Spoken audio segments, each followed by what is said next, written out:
ส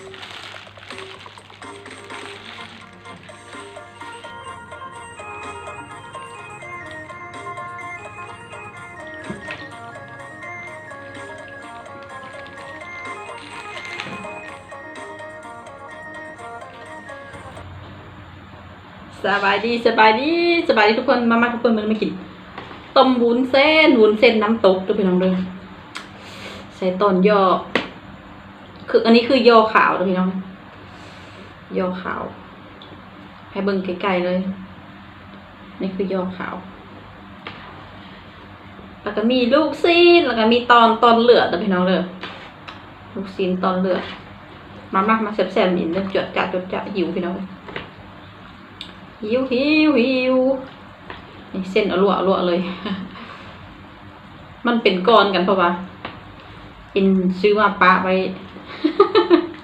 แล้วเวทแล้วจึงได้มากินนะพี่น้องแต่มันยังหอนอยู่หอนตัวอยู่มาเด้อจดจ่าเด้อน้ำตกพี่น้องบุญเส้นน้ำตกแซ่บผักกับก็มีสลัดพี่น้องมีหลายๆอย่างมะเขือกัดน้ำมะเขือกัดกะปิมาเด้อพี่น้องเด้อผักเสริมพร้อมมีหลายอย่างโอ้เสริมมะเขือกับพี่น้องเติมความเผ็ดจิ๊บจัดเลยมะเขือเพิ่นแถมมานำนี่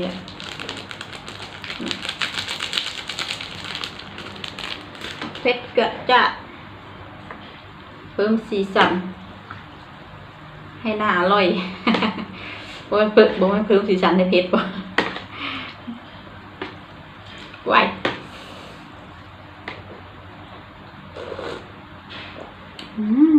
แซ่บแม่ง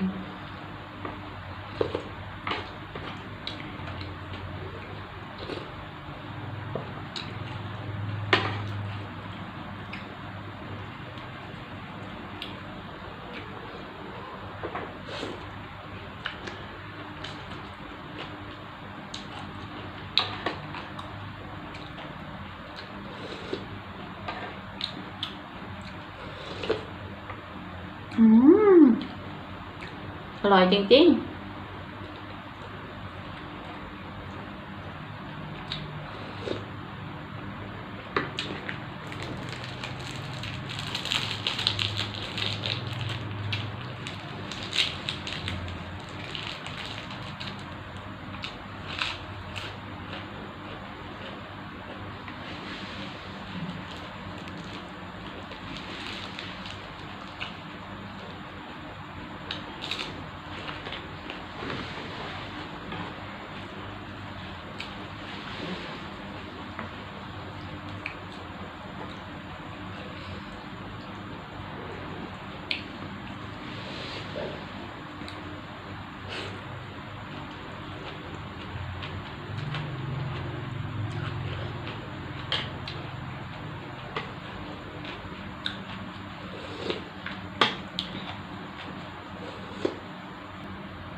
นี่คือตอนเลือดนะตอนเลือด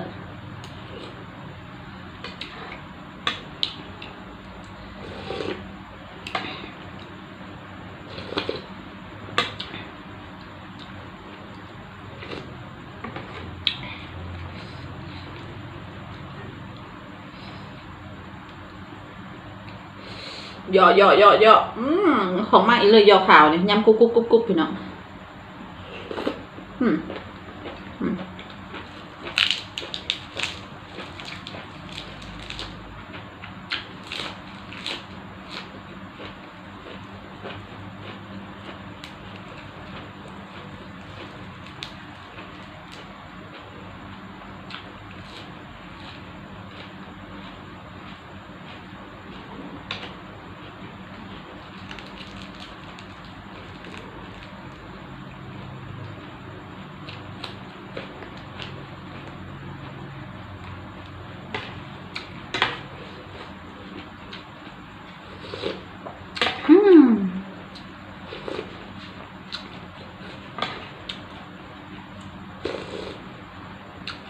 มันกินแป๊บเดียวเลย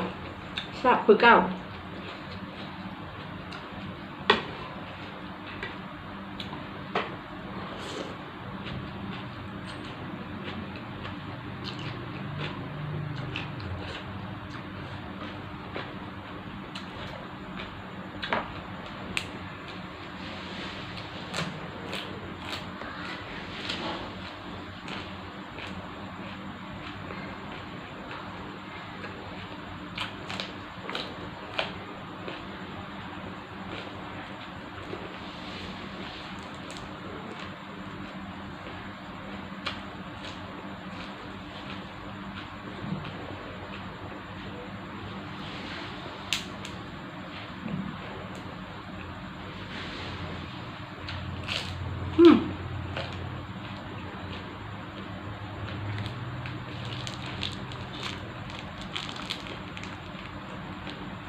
ต่อนเลือด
แซ่บ